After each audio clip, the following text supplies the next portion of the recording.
Pernah nggak sih ngerasa punya ide keren banget, tapi pas dijelasin orang lain cuma, oh oke gitu aja, nggak dapet feel-nya.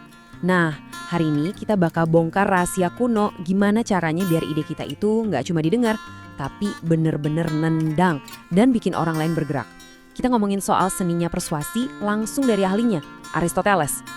Kayaknya kita semua pernah deh di posisi ini. Udah siapin data lengkap, argumennya kuat banget, lawan bicara tetep aja nggak yakin. Zong. Rasanya tuh kayak ngomong sama tembok, frustrasi banget kan? Tapi gimana kalau sebenarnya masalahnya itu bukan di apa yang kita omongin, tapi lebih ke cara kita ngomonginnya? Dan jawabannya loh, ternyata bukan dari buku motivasi atau seminar bisnis kekinian. Bukan. Solusinya datang dari seperangkat alat yang umurnya udah lebih dari 2000 tahun. Diciptain sama salah satu otak paling encer dalam sejarah.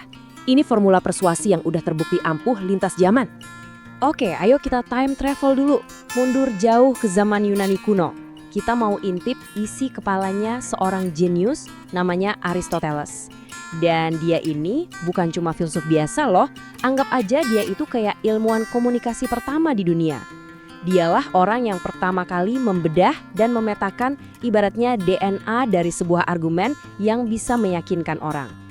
Aristoteles ngasih nama ilmunya ini retorika. Dengar-dengar katanya emang kayak istilah kampus banget ya. Tapi intinya simple kok. Retorika itu seni buat nemuin cara paling pas di situasi apapun buat bikin orang lain klik sama sudut pandang kita. Dan catat ya, ini bukan soal trik-trikan atau manipulasi, tapi lebih ke gimana caranya kita membangun jembatan pemahaman. Nah, ini dia nih jantungnya penemuan Aristoteles.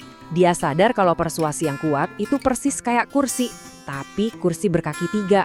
Kalau satu kakinya hilang, ya ambruk. Argumen kita juga gitu. Biar kokoh, kita butuh 3 pilar ini.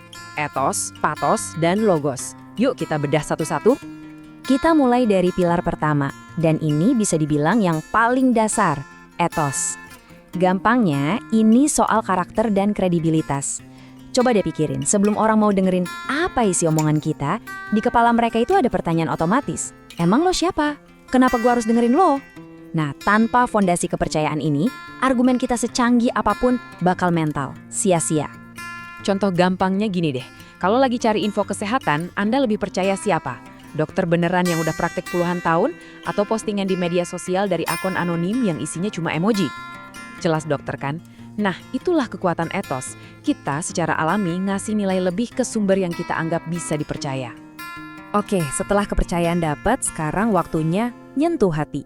Inilah pilar kedua, pathos, alias mainin emosi. Ya karena jujur aja deh, kita ini kan bukan robot yang 100% logis.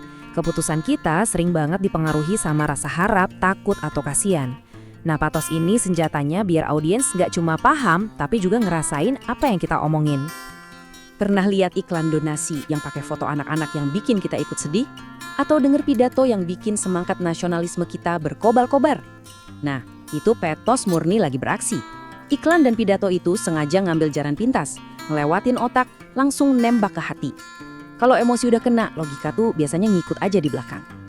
Pathos inilah yang bikin orang akhirnya peduli. Bentar, kalian pasti lagi sibuk nyari buku-buku self-improvement yang benar-benar bagus dan layak dibacakan.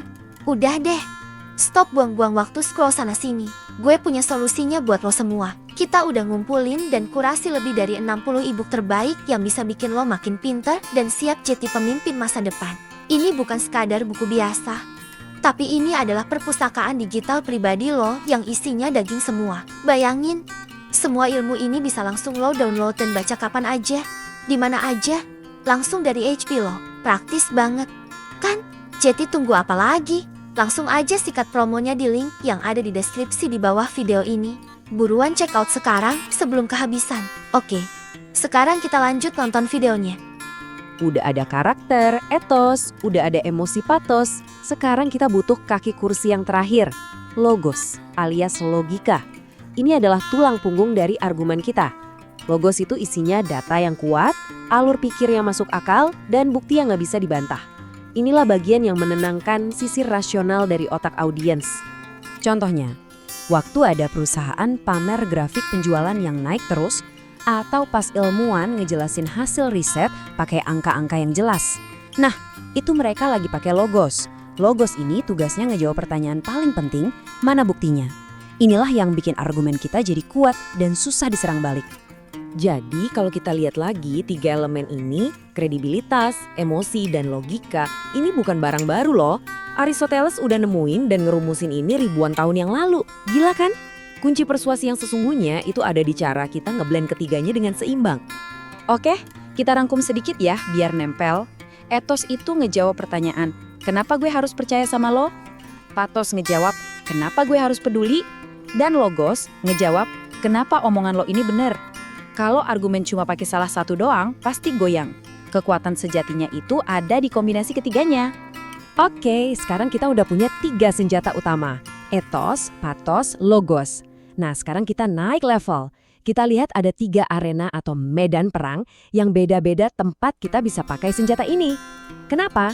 Soalnya, menurut Aristoteles, kapan argumen itu terjadi, masa lalu, sekarang, atau masa depan, itu penting banget. Aristoteles ngebaginya jadi 3. Pertama, forensik.